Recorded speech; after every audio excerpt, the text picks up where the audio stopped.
Good evening, ladies and gentlemen, and welcome to another episode of The Package Tourist, hosted by yours truly, the Package Tourist and the magical mystery tour called life, Matthew DiBiase. Tonight's guest is author Ray Boomhower.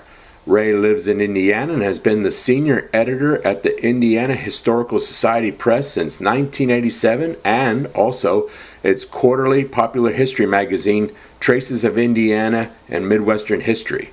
Ray has written over 20 books throughout his magnificent literary career, covering such topics as Robert F. Kennedy's 1968 Indiana primary campaign to legendary World War II war correspondent Ernie Pyle.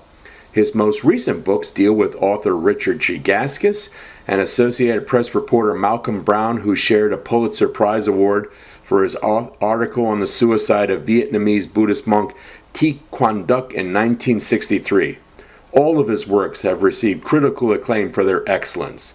Tonight, we will discuss Ray's latest opus, Wallace Terry, a reporter's journey from Selma to Saigon to Bloods, which will be released on October 6th of this year.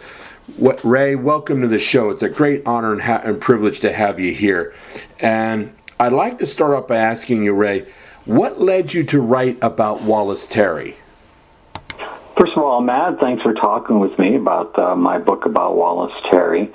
I had been interested in Wallace Terry's life since reading his book, Bloods, which is an oral history of black veterans for the Vietnam War, and was published originally in 1984. And I first came across him that way, and I'd always been a big fan of oral histories. I'd read Studs Terkel's Working and The Greatest, the Good War, about World War II. And later on, back in 2018, and I even posted on Facebook that someone should do a biography about Wallace Terry. So I decided that, well, I'll step into the breach and do work about him. We have a lot in common. Both of us were involved early on as high school students with our student newspapers. Both of us were inspired to become newspaper reporters by Ernie Pyle, the famous correspondent from Indiana, from Dana, Indiana. And so I decided, well, this is a guy who needs more investigation, so I decided to have him as my next book subject. For the past several years, I've kind of been focused on writing about journalists, particularly war correspondents, from, as you mentioned, Richard Tregaskis and Malcolm Browne. So Wallace Terry fits nicely into that with his service over in Vietnam as a war correspondent. Okay. Where was Wallace Terry born and raised? He was originally born in Harlem, but left when he was still young. His family moved to Indianapolis. His father wanted to get some jobs in the war industries here in the state in the early 1940s. So he grew up in Indianapolis, and his parents unfortunately divorced. His mother remarried to a white man, and someone who served as kind of a role model and a cheerleader for Wallace as he decided to pursue a career in journalism. And thankfully for him, he went to the right high school for that. He went to Shortridge High School, the public high school in Indianapolis, that when he entered had recently reintegrated itself, and he became involved early on with its student newspaper, the Daily Echo, which is one of the few daily newspapers for a high school in the country. He had played football on the freshman football team and broke his wrist. And one of his teachers said, well, maybe you should be writing about sports instead of playing them. So that's why he decided to join the Daily Echo. Now, where did he go to college? He went to Brown University, again, became interested in journalism, worked on the student newspaper there, the Brown Daily Herald, and rose to become the first black editor of that newspaper and the first black editor of a student newspaper in the Ivy League. Wow. He had some national fame. If you remember back in the 1950s, of course, there were some civil rights upheavals in Little Rock, Arkansas, when they tried to integrate the high school. And its governor, Orville Faubus, had sent out the National Guard to stop that from happening. And there was a big meeting between Governor Faubus and President Eisenhower on the East Coast. It was near to Brown University, so Wallace Terry went to cover the meeting and tried to scoop the national reporters gathered there by getting a one-on-one interview with the governor. So he slipped on a waiter's jacket, slipped by the police, and knocked on the governor's door. Unfortunately, he didn't get that one-on-one interview he was looking for, but a enterprising photographer caught him shaking hands with the governor, and his newspaper, his photo appeared on the front pages of newspapers across the country, including the New York Times. So I don't know many student journalists who get their photo on the front page of the New York Times like Wallace Terry did. That's pretty. He's got a lot. That takes a lot of gumption. If I recall correctly, I think Eisenhower was like doing a summer vacation in Newport, Rhode Island. Hence, right, the exactly. meeting and all that. And that's the summer of '57, correct? What was it? That's correct. I think that was the dig. Yeah. Yeah. And so he not only did he get his photo, but he also produced a newspaper story about his experience that was distributed throughout the country as well. Okay, now after he graduated, what publications did he work for? Now, he was a print journalist, correct? Not a photojournalist, but a print journalist, is that correct? He was a print journalist. After graduating from Brown, he had gotten the Rockefeller Foundation grant to study at the Divinity School at the University of Chicago. So he didn't really know whether he wanted to become a journalist. He was ordained as a Disciples of Christ minister, but found that he missed journalism. He had worked as an intern on both his hometown newspaper, the Indianapolis News, and also at the age of 19 as an intern at the Washington Post. So he wanted to get back in journalism. He went to a black reporter at a Chicago newspaper and asked him for his advice, and he said, well, you know, you've already accomplished a lot for a young black journalist. You should go back and work on the Washington Post. So that's what he did. And in 1960, got a job as a reporter at one of the few black reporters on the Washington Post. Kind of ironic, given that Washington, D.C. has an incredibly powerful and vibrant African-American community when you think about that. Yes, it was very good for him because he met a young teacher named Janice Jessup, and the two, of course, fell in love and got married. So it was a good place for him to find the job because he also found a wife there as well. Okay. Now, did Wallace Terry ever receive any rewards for his journalistic work? Did he ever get a Pulitzer? He never received a Pulitzer. He did, however, stand as someone who was just a groundbreaking journalist as a black man. He accomplished a lot, one of the few black reporters on the Post. Later, he moved on to Time magazine, becoming the first black national correspondent there. So he was always breaking new ground in whatever job he found himself in. Okay, when Wallace Terry was covering the civil rights movement, what major civil rights figures was Wallace Terry able to interview and cover? Well, he struck out on his own in the early 1960s to post at other people covering the civil rights movement, and he got an offer to do a job about to do a book about the emerging black leadership in the South. And he set out in his car to travel throughout the southern states and meet these emerging leaders in the civil rights movement. And one of the ones that he met was Dr. Martin Luther King Jr. And he was able to make money on the way by preaching from time to time in various churches throughout the South. And that's how he got to know some of the emerging leaders in the civil rights movement. And when he returned to the Post, he was able to convince them to send him to the South to cover some of the struggles going on in states throughout the old Confederacy for equal rights for black citizens of the United States. He was there in Montgomery when Bull Connor used high-pressure water hoses to blast young demonstrators off the streets. Wow. He was also went down to Mississippi and was there when a black NAACP official named Medgar Evers was trying to, win civil rights for black folks in Mississippi. And there's a very poignant meeting between the two. Terry really liked Medgar Evers, saw him as almost a brother figure for himself. But he was always brutally honest about the dangers that Evers was facing, trying to stand up for his fellow black citizens in the South. And they were at his home after having dinner and they were having coffee. And Evers asked him if he thought what it might take to make things really change in Mississippi. And Wallace Terry, with more than a little cynicism, had told him, Medgar, I think it's going to take 100 big funerals.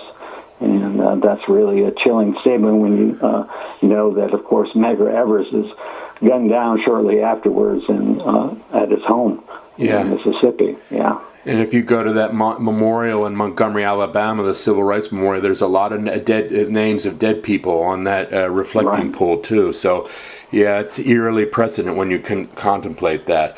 Now, how did Wallace Terry gain access to Malcolm X? Early on during his time at the Washington Post, he had a big break. There was stories and documentaries and some early stories in Reader's Digest by a young black journalist named Alex Haley, who, of course, today is known more for Roots, the miniseries and the book that it's based upon, about this emerging national black movement, the Nation of Islam. And especially its, of course, leader, Elijah Muhammad, and there was this dynamic young minister named Malcolm X, who was had forte in speaking and calling for civil rights for black citizens. And Wallace Terry, because he was black, of course, his editors at the Post had him try to do a series on this emerging new movement. And Terry even used a pseudonym. He used the name Walter Johnson, which, if you're a baseball fan, you know is the name of an old Washington Senators Hall of Fame pitcher. Yeah. And he infiltrated the movement and produced a 6-part series in late 1960 on the Black Muslim movement. And this angered a lot of the young members of the movement who threatened him with violence because he dared, uncover these secrets about their organization. But thankfully for Wallace Terry, Malcolm X thought he treated the movement fairly, and so he put out the word that, no, don't do anything. And so they two kept in touch over the years. And when Wallace Terry covered the March on Washington, he also interviewed Malcolm X and got his opinion about the march as well. Okay. Now, where and when was Wallace Terry assigned to Vietnam? Terry moved on to Time magazine, where he continued to cover the civil rights movement. He was there in Selma for the famous march, not the one where John Lewis was seriously injured by police on the Edmund Pettus Bridge, but the subsequent march in March 1963 that made it to the state capitol. And from there, he also covered the civic unrest that was breaking out in a lot of major American cities, and in Watts, in Detroit, in his home of Harlem, where he was injured by someone throwing a brick from the rooftop, and that was his own big scare during his time covering a dangerous time in American history. But Time magazine, he was able to convince his editors there that he found himself losing the big story on the home front, to the battlefront, going on with American soldiers in Vietnam in 1967. So he convinced him he should go over there and write a story about the contributions made by African American soldiers in Vietnam. So that's when he first went over there, just for a brief time, to help contribute to this cover story about the black soldiers in Vietnam and the contributions they were making. He returned home after that, and there was someone in the Saigon Bureau for Time magazine who had had enough and wanted to come home. And so Time decided, well, he kind of proved his spurs during his time overseas, and it assigned him to Saigon. So he was there just in time for some of the major battles, including the Tet Offensive, Hamburger Hill, and he continued to interview African American soldiers about their experiences during the war, and found a growing militancy. The old professional black soldiers who had joined to help improve themselves were now gone. There were now young black draftees who had experience in the civil rights movement and also the rioting that had gone on in major American cities. And this was a new breed of black soldier willing to stand up for themselves. They were called Bloods. And Terry got to know them by traveling around the country and interviewing them, getting a lot of detail about what they were going through during their time in Vietnam. Okay, now you said that Bloods came out, you said 1984, correct? 1984, right. Okay. So it took 17 years from his first time he set foot in Vietnam to finally getting his book published. Okay, why the delay? What was he encountering that caused that unseemly delay? What did your research tell you? Well, my research found that although he did receive some early offers from publishers willing to work with him when he first got back from Vietnam, things were delays, money issues. So basically, by the time he wanted to get his book published, there was no publisher willing to stand up and take on such a subject. They were saying that, the reading public didn't want to read about the Vietnam War. So this is the war America had lost, and they didn't want to read about what had happened, and especially didn't want to read about or buy books about black soldiers, black veterans of the Vietnam War. Okay. And he had originally written his manuscript, about a 600-page manuscript, kind of a mixture of straight narrative history and also oral histories. And in 1982, a young black editor at Random House convinced him that, maybe you should make this an entire book of oral history. And so that's what he did. And that finally got him over the hump and got Bloods finally published 2 years later in 1984. Okay, how did the book Bloods dispel myths and stereotypes about African Americans in Vietnam? Can you elucidate that? Well, black soldiers throughout history have fought to be able to fight.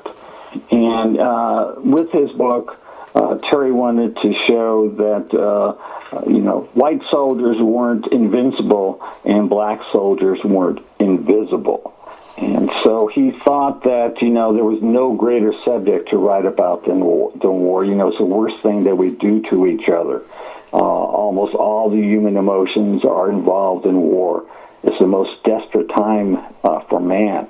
And he went to where the combat was fiercest because he believed it was the only way he could tell the full story about the war and about African American soldiers' role in that war and how they persevered in the face of prejudice and violence and made a difference with their contributions and their sacrifices in the war. After and he always said that, he wanted his book to appeal to all races and said that if a white man saw himself in the experience of a black man, then he had done what he had always wanted to do as a journalist, kind of bridging that gap between the races. Okay. Now, after Bloods came out, what happened for the remainder of Wallace Terry's journalistic career? Is he still alive today, or did he pass away?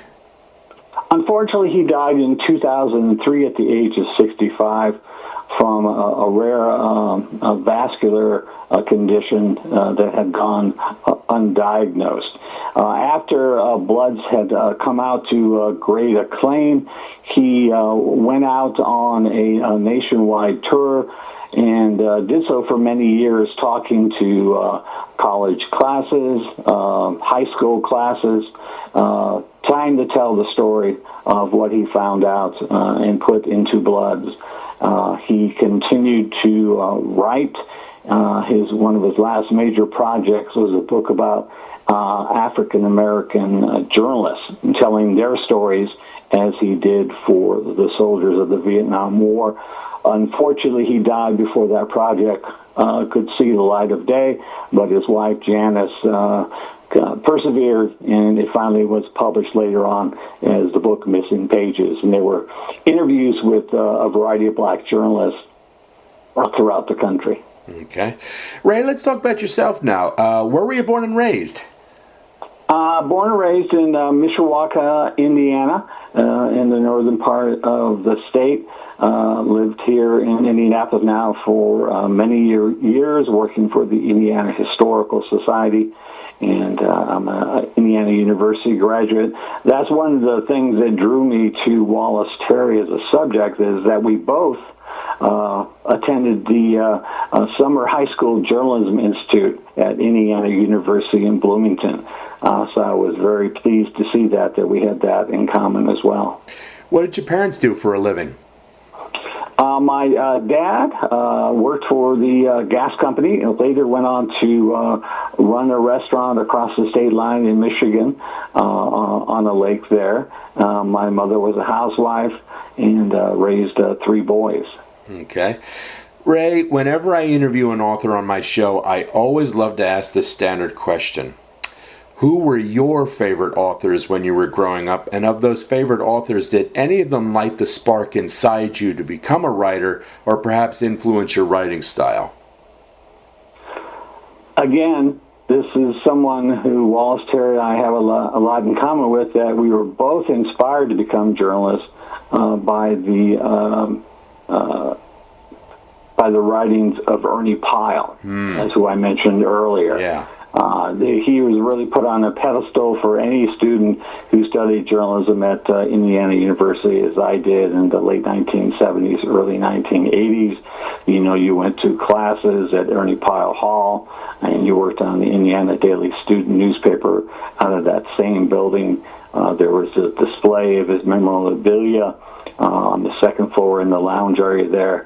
And so he's someone who's bravery in the face of a battle, and his ability to let readers back home know about the sacrifices being made by soldiers overseas really made a great impact on me and inspired me. And I never made it overseas like Wallace Terry, but both of us were, newspaper reporters at least. Okay. Ray, please tell our listeners, where can readers find your magnificent books, and do you have a website? All my books are available on my website at rayeboomhowerbooks.com. You also include pre-orders are now being accepted for my Wallace Terry book, which will be released by the University of New Mexico Press on October 6th. Ray, last question. Any ideas about what your next book project will be, and when can we expect its release, after the release of Wallace Terry later this year? Any ideas? Well, you have good timing, Matt, in the fact that I just recently signed another contract with the University of New Mexico Press to do my 4th book for that university press. I'm doing a book about a battle over a book. This was the battle between William Manchester, the great author and the great narrative historian, and the Kennedy family over his book, The Death of a President. Manchester was picked by Robert and Jackie Kennedy to write the definitive history of the assassination of John Kennedy. And unfortunately, there was a lot of controversy about the book, and it resulted in Jackie Kennedy even going as far as to suing Manchester and his publisher to stop the book's publication, as well as excerpts of it in Look magazine. Wow! So there's a great tale about that whole experience. William Manchester is one of my favorite authors, and actually he was quite influential upon my writing style too. Yeah. Yeah, he's one of my favorites as well. Yeah. Ray, it should be out in 2028, so it's a few years from now. Okay, well, I'd love to have you. I'd love to have you on the show again. Really, I would be. I would love to talk. Let me know, okay, and I'll have you on the show. Okay. I'll do so. Ray, God bless and keep you always, and good luck in all your endeavors. Okay. Matt, I appreciate the time to talk to you. Thank you. Okay. Bye-bye. Yep. Bye-bye. Stay tuned, ladies and gentlemen, for next week's show, where I will be interviewing author George Thomas Clark. Thank you and good night.